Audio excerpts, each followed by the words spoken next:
So I'm back underneath the bed area today. I'm actually connecting up the 240 to 24 volt charger. I'm also putting in a small electronic device which will tell me the voltage of the truck batteries as well. So thanks for joining me. Stay tuned.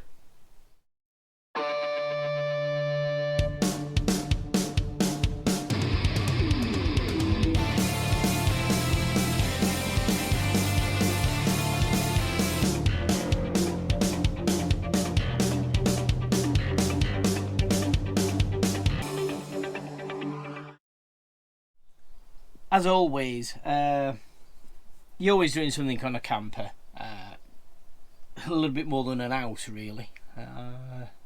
And this morning, with it being a nice day outside, I've decided to crack on with the charging unit I got from Maltby Auto Electrical Services, which is somewhere around here. And like always, I've started doing the job, and in the back of my mind, I should be filming this. I should be filming it. Alright, I haven't put any editing together for the last couple of weeks, and to be quite honest with you, I really want to crack on with these jobs, but that doesn't benefit yourselves. So I'm going to go through what I've been doing and just show you one or two bits and bobs what I've actually got ready to put things in place really. Like I said, I weren't going to film it, and well, I'm here now, aren't I? So the camper's a mess, like any time you're doing a job, and it's not ideal, like I say, but I guess this is what we do when we're not on camera. So this is the charging unit I got from Sam down at Maltby Auto Electrical Services. It's a Victron Energy. Now this will charge my truck batteries. What it is, with lockdown and being camped up for long periods of time, I'm finding that my truck batteries are going flat and I'm having trouble, starting the vehicle. So this will, when I'm actually connected to 240, I will have the option to turn this device on, which will charge the truck batteries, and any overspill will then charge my auxiliary batteries. So for parking up in the winter time, it's going to be great, you know what I mean? It's not going to be in full use 100% of the time, although it can be if I were connected to 240, but I'm not going to have it. I want the option there that if I believe that my truck batteries are getting low and the truck's gonna have trouble starting, and then I can turn it on and charge the truck batteries. So this eBay special, £6 or whatever it were off eBay, is just a push button device where it will tell me my current status of my 24 volt truck batteries. So yeah, if I've been parked up for 2 or 3 weeks, 3 or 4 weeks, whatever, if I'm working, I can press this, I can look at the truck batteries and think they're getting a little bit low, they need a charge. I can turn this on. This can be left on because it's self-regulating, but like I said, I don't really want it on all the time. So yeah, so I've just got this. So I'm running 2 wires now down to the battery compartment. One for the power supply from this to the batteries, and then the other one is for the small electronic device which is going on the famous control panel here. So I best solder some more duct tape. So incidentally, if you're wondering where I am, I'm still at the Boatman's Rest. You can see I've got the Land Rover back. Let's add the new chassis on there. And you can see what a beautiful day it is outside. So let's look at some cables then. So this is some This is some low voltage cable what I've got from Soundfx, and this is what I'm actually using to connect the voltage, the 24 volt voltage display up with. As you can see, the cables on this are very thin. Okay, so there's no voltage or not many amps coming up this cable whatsoever. Now this white cable here is actually a 6-core alarm cable. Again, it's not designed for carrying high voltage, but what I've done is it's a 6-strand cable. Now your electricians out there will probably be going, oh no, you shouldn't do that, but I can't see the problem in it myself. I've separated the cables, so there's three and three basically. So I've got 3 in each one of these strands. I've got 3 cables going up there, and I've twisted them together at the end, so they're all hopefully acting as one cable.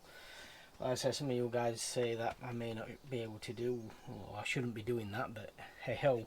But each one of them strands is the equivalent to one of them strands. That's what I'm saying. So I'm going from 1 strand here to 3 strands here. So that's what I've done. So I've heat shrinked the 3 cables together so they act like a single cable. I've put some heat shrinking over the end just to stop them from splaying, and they are going to connect to the batteries. Along with this cable, I have got this cable here, which is a 19 amp cable, which is from the charge unit down to the batteries. So I'm going to connect this to that cable and push it through all into the battery compartment, all in one face, push basically. So this is slightly heavier duty. Like I say, it's 19 amp I think, or 20 amp, and this is going to be carrying the charge current to charge the batteries. So that's what I'm on with now. So looking at the control panel here, so just to recap, the small little display is going on here. The cable is going to have to go right the way down underneath the bed. You can see all the auxiliary batteries down the back there. There's 6 105 amp 12 volt batteries there, and down in the rear corner down here, that's where we drop down into the battery compartment.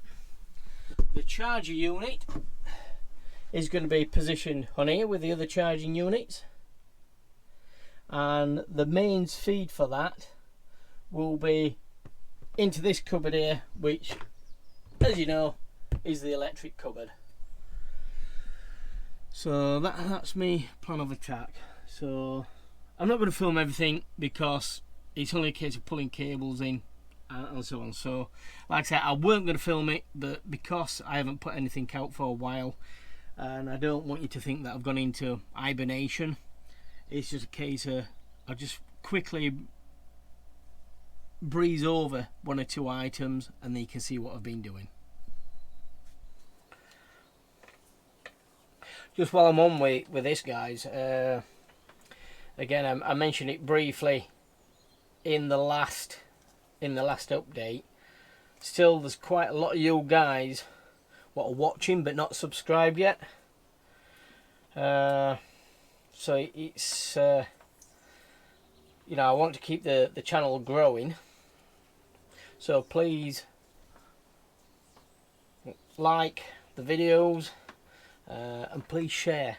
But most of all, click on that subscribe button. It doesn't cost you anything, it's free. Click on that subscribe button and select all on the bell. So that means when I release a video, you'll get a notification just to say that a new video is out there, and that's it. It's free, so do it. Yeah, let's keep the channel growing, and hopefully after lockdown, once we start traveling, with a bit of luck, we'll have some interesting footage and stories from different places. I believe it's next week when Boris is going to tell us what's happening. But yeah, it's strange times, isn't it? You know what I mean? I don't know what you guys think, but we're just itching now to get out there on the road and enjoying life. Right, so I'm just tethering this together just to keep it all in one place. What I tend to do as well, which I mentioned on some of the other videos, I've got one of these little, I don't know the correct name for them, like the little printers where you can print off little labels. And what I tend to do is print off some labels and then just every so often on here, put a little label on. And obviously this one will say 240 24 volt charging, you know, system. Because what you tend to find out that there's that many cables, you got to think in a camper like this, in most campers, you've got your 240 power, you've got your 12 volt, which is your auxiliary power, and then I've got the truck batteries or the truck's electrical system, which is 24 volt. So I have got three electrical systems on here, as well as solar and cables coming from the wind turbines as well. And wind turbines, I've still got to connect up the cable. The cable is actually still in the old battery box, because the batteries used to be in the outside locker, and I replaced that locker. The batteries came inside underneath the bed, and don't worry, they are actually vented to the outside, the batteries. And the old battery box has now got the generator in there, but the cable from the wind turbines still goes into that cupboard. So I just need to pull that up out and actually connect it onto the auxiliary batteries. I could do it now while I'm chatting to you, but let's not. So as soon as I get that done and we get somewhere nice, I'll do a whole new segment on the wind turbines.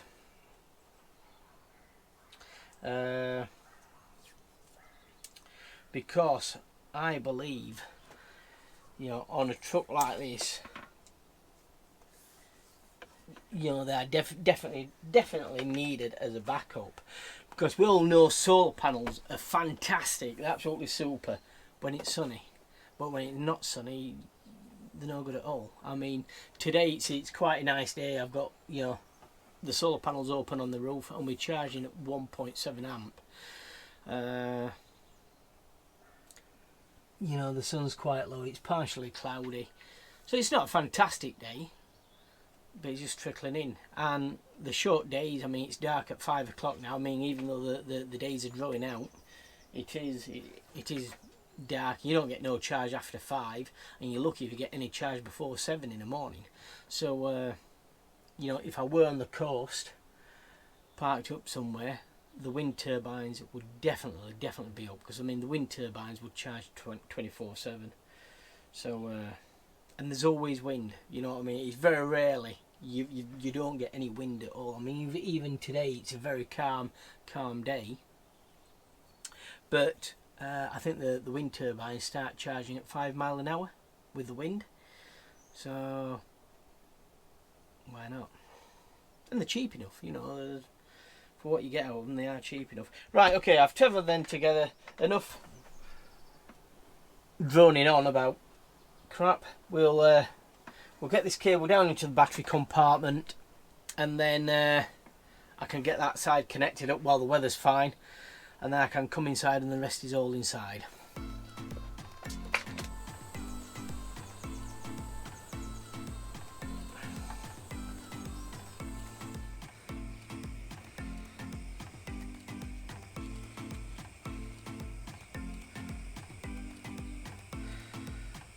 So I'm having to do this on the cooker top. The blowtorch I've got isn't really big enough, so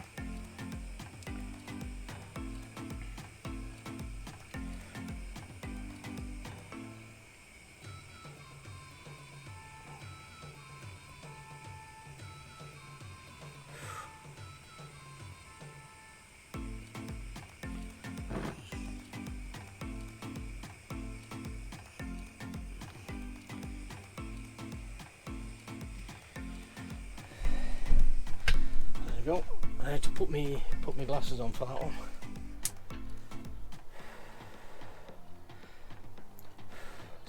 So yeah, like I say, these will connect to the batteries.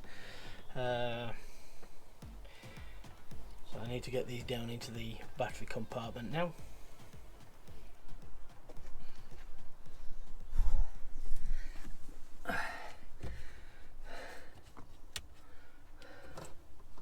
Alright, I've just got the cables through. And like I mentioned so many times, doing anything in a camper is sometimes a bloody nightmare. Just, you know, because things are that compact and awkward to get to. Right. So, got the cable caught here. Sorry for the camera work, I'm trying to pull this through. Right, okay. So they're the two soldered ends. I've got the batteries disconnected, but I'm going to connect these up now, and then just go inside and work on the inside. So I would say that's probably part one of the job complete. It's never easy to work anywhere in the camper. It's just everything's all awkward. And so underneath this bed area, we've got the two 200 litre water tanks as well. Where I'm stood now, in between my feet, is the winch for the spare wheel, which is anchored underneath. Like I say, across the back here we've got the auxiliary batteries. But once the boards go back in, and the board goes over where I'm stood now, this is all storage. So it's worked well. I've had a few problems back here, mainly with condensation, but since I've put these like holes in here and I've ventilated it, it seems to have cured it, you know, cured the condensation thing a lot better. In the winter time I do have a small heater in the back area, which is set really low, so it only comes on for short periods, but it just takes the chill out of this area, and that works well. That's 240. So I suppose if I were off grid, shall we say, in the winter time, we could still have problems in it, you know, in here with the condensation. But like most things, you know, you cross bridges when you come to them, and certainly with a camper van, it's definitely a learning curve on what you can get away with and what you can't get away with. So it's all good. We're not all experts, but yeah. So the charge cable, that's now in the correct place. I've just got to connect the unit up here now, maybe do a little bit more soldering on the wire ends, and then this cable now needs running beyond here up to the control panel. So that's my next job.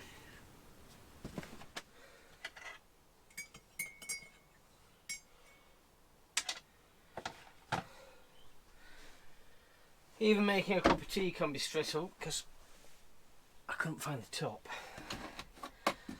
Milk. Yeah, it's time to de-stress. I'm going to have a cup of tea and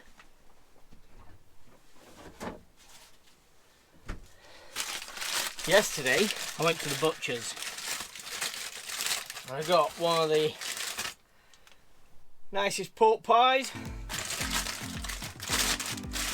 Thank you, Speedies at Montbreton.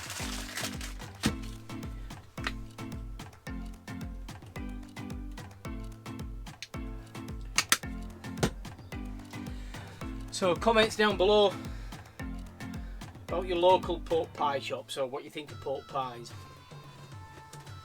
Because I think these things are beautiful. A bit of a competition then. There's no prizes, but in Yorkshire, I'm not quite sure about the rest of the UK, these go by a nickname. Any ideas what the nickname is for a pork pie? Okay, down in the comments below if you know. So lunch over with, so we're on phase 2 now.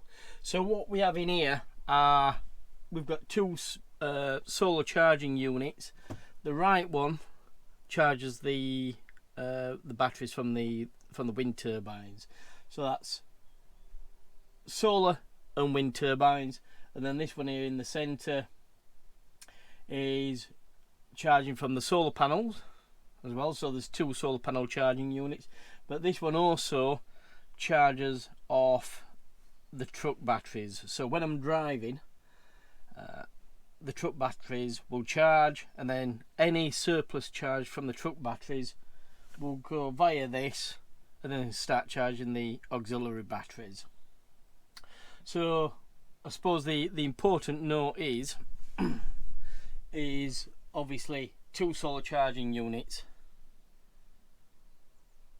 so if one actually goes down, then I can swap the cables over into the other one, and I've always got two means of charging the auxiliary batteries. So this one here, I'm going to move over to the right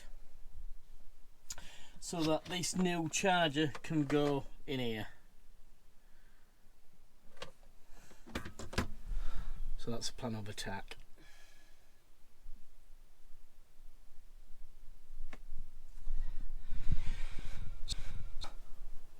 I've got that in place, the charger unit in place. I've connected it to the 24 volt batteries, and I've just temporarily put a power supply on there, 240, and it went straight into charging mode. So the batteries are, the truck batteries are low.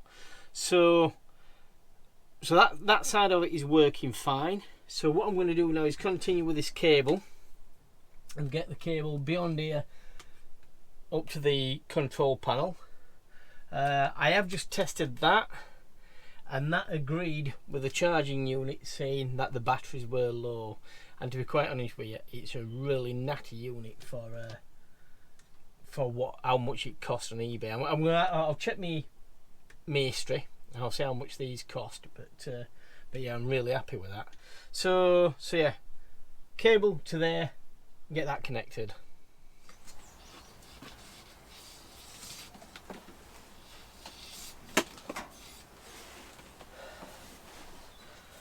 Right, that's the cable all the way from the batteries to here. Got a little bit of extra. I don't know whether to trim this down a little bit and then try it on the visual display. Like I've talked about this panel many a time, and it's one of those things what I would really like to get done, but whilever you're working, modifying and adapting the electrics, it's very hard to do. So yeah, this panel here with all the dials on and switches and everything, this will eventually be cut out, the wall will be finished, and it'll be a nice neat control panel on there. At the moment it's a little bit of an eyesore, but you got to think that I didn't buy this camper off the shelf. It is a working project, and it will get done at some point, maybe. So right, I'm just going to connect this up now, just to test it and see what we've got. So let's do that. For this connection I'm going to be using, well, I call them BT connectors. I don't know what the correct name is, but they're like what you see in the BT boxes when you see the BT men working down in the high street there. So these you just push in basically, and then you just crimp the end, and that holds the wires in place. I don't want anything too permanent on the panel, because like I said, once that panel is actually cut out, I'm going to have to disconnect all these, probably solder them up and put them all back in place. So I'm not going to spend too much time on these. These are just a case of push in, crimp up, and let's test it. Hopefully get the right connections. Let's get my glasses on.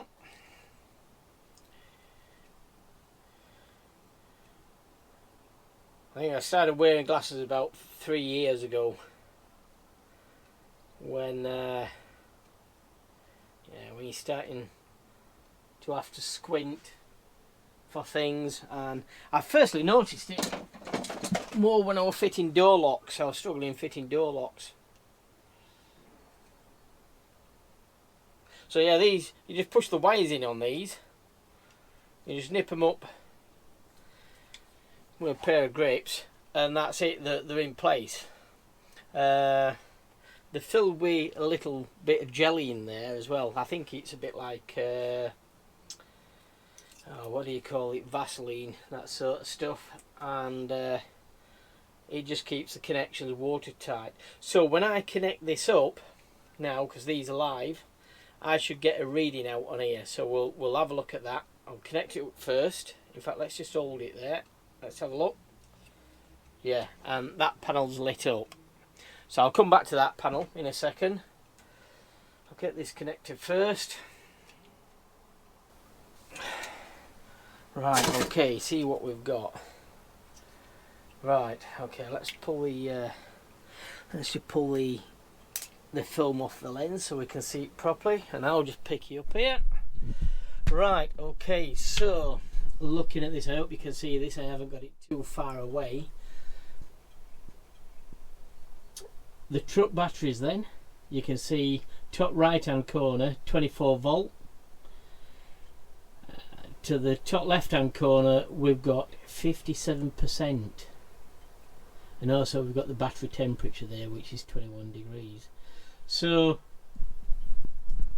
that is doing exactly what I wanted it to do. So my thinking is now is this can be up there. I'm sure it turns off. Let's see what it turns off. Yeah, it turns off. So if I'm parked for, I don't know, 3 or 4 weeks and I'm working or whatever, and the camper's not moved, I can just press that. That turns the display on. I can see that the batteries are low. Ideal. And then I can activate, I can turn the switch on there, what will automatically start charging the truck batteries. So when I come to move off, the battery should be fully charged. So you can see what the problem is. You know, at the moment the truck batteries are not really getting any power in them. You know, the vehicle is not moving anywhere, and when I come to start the truck, it's not starting.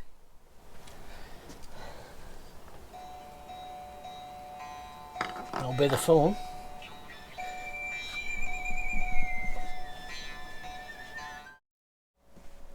Right, are we still recording? Yes. So yeah, no expense spared on this job. We're going to put this on with blue tack. Like I said, this is only just temporary. This will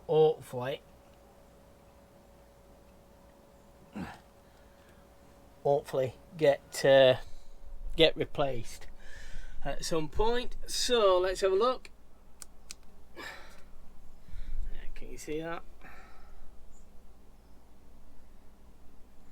So what I'm going to do now, what I'm going to test now, is I'm going to plug the charging system in, and we'll see what we should get. I mean, hopefully this arrow should move up and it should have start doing its magic and start charging. So let's see. I've just turned on the charging unit, and straight away I can see, you know, there's charge actually going into the batteries here with this display. I mean, it's saying 100% at the moment. We know it's not 100% because the charging unit will actually provide 24 volts going out. So this is obviously being confused by the charging unit, which I sort of like did really expect, but it's not for watching it, you know, just keeping a check on its charging. I know it's charging, but it will mainly to identify it when it were, you know, when the batteries were flat. I'm quite sure if I turn it off now, this will drop back down to whatever it were. So looking at the unit itself then, down there you can see two lights on there. If I look at the instructions, that's telling me that it's in boost mode. So yeah, it's charging now, and once it gets to about 95%, I think it slows down the charge. It will just keep the truck batteries topped up. But like I said, what we're going to have to see is obviously any overspill on the truck batteries should come back to the middle charging unit and then start charging the auxiliary batteries. Whether that's going to work, I don't know, but according to the experts down at Maltby Auto Electricians, that's what should happen. Thanks for watching again, guys and girls. Just before you go, so this is the Victron charging unit I purchased from Maltby Auto Electrical Services. Just to recap then, it's 240 volt to 24 volt charging. So I'm quite sure these retail as well. These retail at around about £200, £190, but I'm quite sure if you go on eBay and go to Split Charge, that is Sam's eBay shop, you'll find them on there, or contact Maltby Auto Electrical Services, ask for Sam, mention Dave with a grey camper, and I'm quite sure he'll do you a deal on these. So about £190.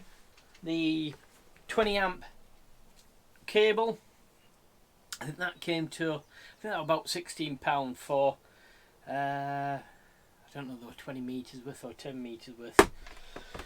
And then the small display, I've checked on that, and that's an eBay special, and that was about £6.50.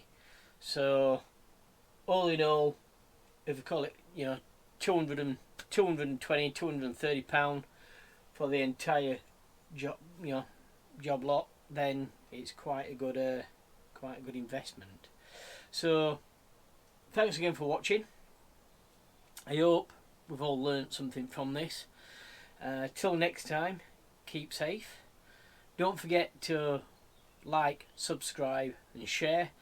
Don't forget, subscribe costs you nothing. Just subscribe and press the all notification, and then when I release a video you should get a notification through email or through YouTube saying that I've put out another video. So bear with us. Like I said, at this time of year it's very hard to make videos, and something like this just needs doing. So listen, thanks again, keep safe, see you next time.